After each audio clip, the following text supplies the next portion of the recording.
Greetings, welcome to the bearded format again.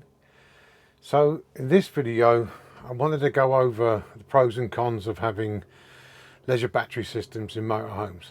So when I first started doing this, the batteries that they have in motorhomes are normally pretty limited, and it's a bit of a frustration if you're trying to go out and do stuff and you're not on grid, so you're off grid, you're just relying on what you've got in the motorhome.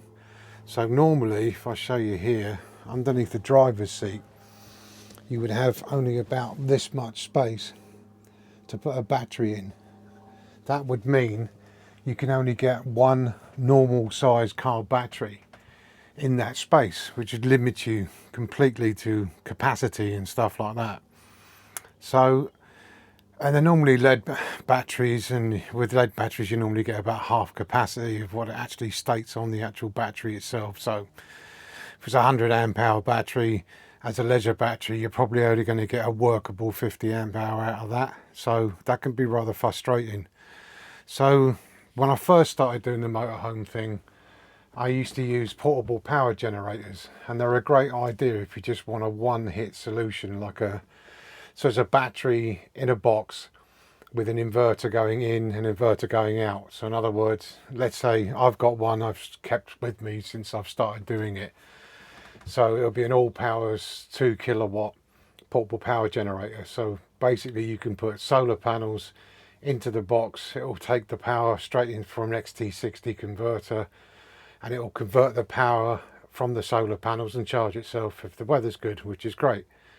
And you got 2 kilowatts. It's limited to how big the box is. Obviously the bigger the power you go to, the bigger the box and the more expensive. These are not cheap things. I think when I bought mine it was about 900 quid. So if you've got a smaller van, or you're just going out in the car for a couple of days somewhere, something like that, you can just chuck this in the boot, and it's a great solution to boiling a kettle, cooking a dinner, charging your phones, whatever you've got to do. However, if you're in a motorhome and you're a bit more permanently seated and you're using more power, and you don't want to, basically if the weather's gone out, you can use an alternator, for example, to charge a battery. So this is the system that I came up with. And it's basically a cheaper way of getting the same thing as a portable power generator, but in this instance, double capacity for less than the price it will cost you to get the portable power battery itself. So I'll show you what I've done, and let's see what you think. I'll take you for a little tour of that. Okay, so basically in my motorhome, I'll just flip the camera around and I'll show you what I've got here. So I've got this little cupboard. It sits outside, but it's accessible from inside, and it's pretty much a sort of useless space to me. So I thought, what can we do in here? So this is what I ended up doing. So we'll start from the bottom here. So I got two 170 amp hour LiFo batteries.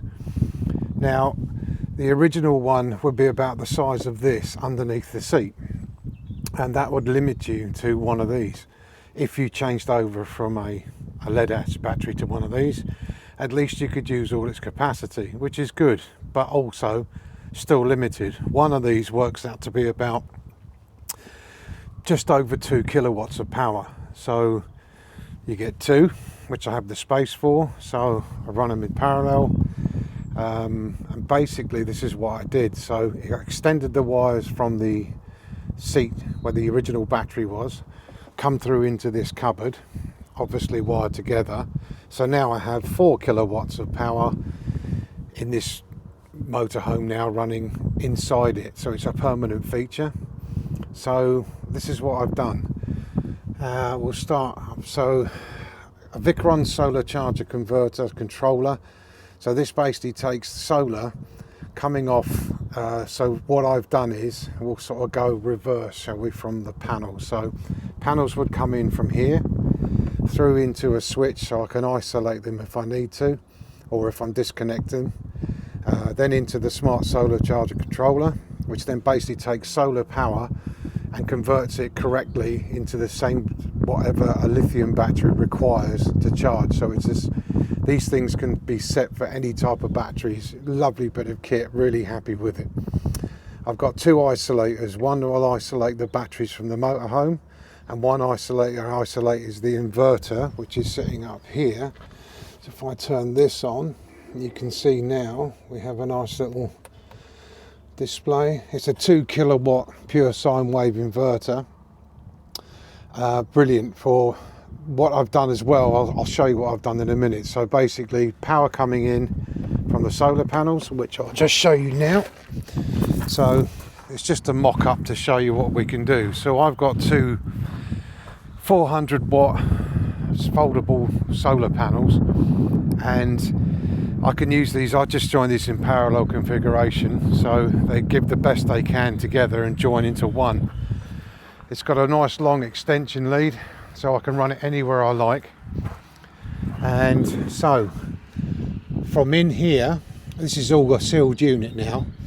So what I'll do is I'll come back into the motorhome and I'll show you where this all runs. Okay, let's go back in. I'll flip this around now and show you what this does. So if I was to I can actually show you this from inside. So I'll take these off, lift this off, and from inside you can see where I just was a minute ago, and there it all is from the other side. So from the inverter I ran a wire through under where the seat is there. So if I just put this back a sec, give me 2 seconds, and there we go. So I ran a wire underneath where it comes out from the inverter, under the floor, and across here to the other side, where if you can just see, if I can just pan this down, there's a socket. So that socket is coming up from the other side of the motorhome. That'll run anything I want to here up to 2 kilowatts straight off the batteries. I also run a lead round here, if I come this way, to right there, and this is a three socket with USBs on the front of it. So if I'm cooking in the kitchen with anything here, microwave, air fryer, toaster, it'll run off of that. So basically, oh yeah, I can also show you live what this does. So using a couple of very handy apps, if we just flip this round, if I turn my tablet on and let that engage, you'll see the state of, just let the Victrons fire up. There we go. So the Victrons, at the moment the sun's gone down, so I'm only pulling 100 watts, but you can read all the information. If I can get that to focus, okay, maybe not. And my batteries are also got a Bluetooth BMS battery management system built into them as well, so I can monitor both my batteries and tell how much wattage I've got coming in, and state of charge, estimated time, power left, the whole caboodle. So it's a bit of a shame now, the sun's just gone in, so it would have been peaking 300-400 watts, but you get the idea. The sun comes up, more power comes in, I get an estimated charge time.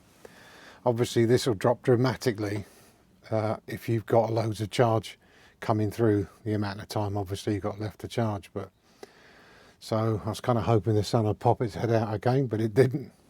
But you get the idea. So there we go. That's a brief rundown of my system and what I've done. I should link all the parts in the channel if you want in the description. So it basically works out that you can build this system, you can put this in any motorhome, any car, van, or whatever you like.